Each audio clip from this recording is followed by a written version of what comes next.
Well, let's now speak with Adisa, who joins us live from Abuja for more on this development in the House of Representatives. Joke, the House has described the refusal to honor its invitation as a shame and not acceptable. Now that a summon has been extended to Messrs. Mele Kyari and Temipre Silva, how is it likely to go?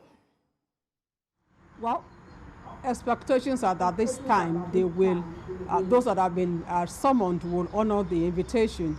Otherwise, the Parliament reserves the right to issue bench warrants against them, and so they will be brought, if it gets to that stage, to the National Assembly by the police. That is what the law says. But of course, we are hoping, we have never seen such happen. We are hoping and believing that now that they've been summoned, now that the National Assembly has come out in clear terms to express its anger, they will also see that they honor the invitation this time.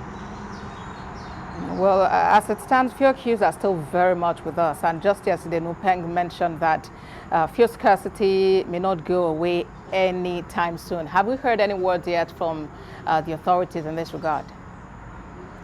Well, as far as fuel scarcity is concerned, and like Nupeng said, and like what was also said at the public hearing today, it is so obvious that Nigerians will battle with this for a long time. We saw IPMAN, in fact, virtually all stakeholders that appeared agreeing that the figures that NNPC releases every month in, month out can't just be right, can't just be true. And so they all agreed. One good thing was that today they all agreed that there was the need for a synergy, and more importantly, the need to also come up with an automation system, technology that will ensure that once once fuel is distributed or is stored, even within the comforts of their homes, they can tap and know the exact figure. Because what we see is that NNPC from time to from month in, month out, we see different figures increasing, rising every month, and that is about subsidy. That is about subsidy. And so what has been agreed upon today is that there is a need for a synergy, and the National Assembly is also says it is disposed so that Nigerians can at least have some respite as far as fuel scarcity is concerned.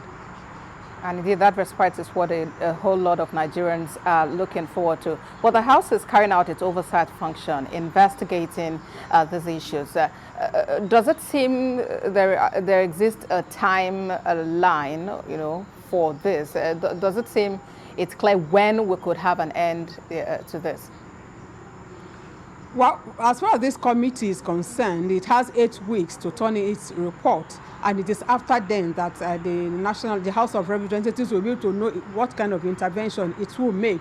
The main issue now is to find a lasting solution to fuel scarcity, and the first point of call, of course, is to ensure that what is sent out gets to the filling stations where Nigerians can indeed have access to them. Because what has been flying around also is that a large portion of this product is smuggled out of the country.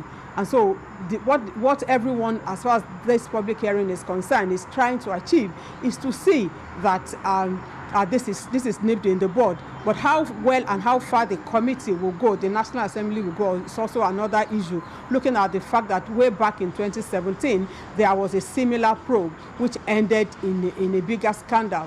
The chairman of that committee, as we speak, is cooling his heels in the prison. So we are hoping we won't get to that here now, because many Nigerians want respite. Many Nigerians are suffering, and they will want an end to fuel scarcity.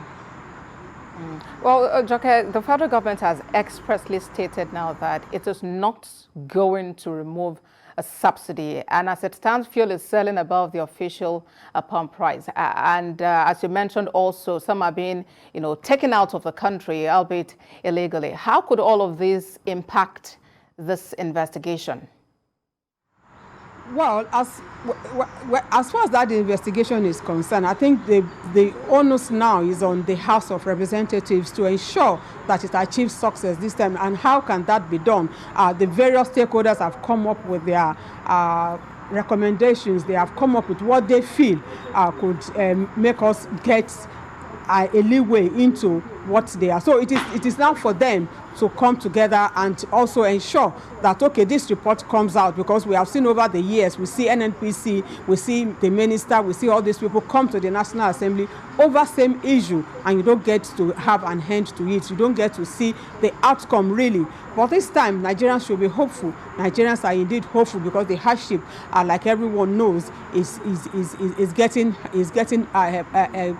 how do I put it now? So Nigerians, of course, look forward to having some respite, like I've said. And so the committee, and as representatives of the people, these lawmakers will know that they have to write their names in gold to ensure that they have a solution this time around to the crisis at hand. Indeed, Joke, and it will be beyond having a report, but getting to that point of actually implementing the content of that report. Joke Adisa is a National Assembly correspondent. Thank you for speaking with us.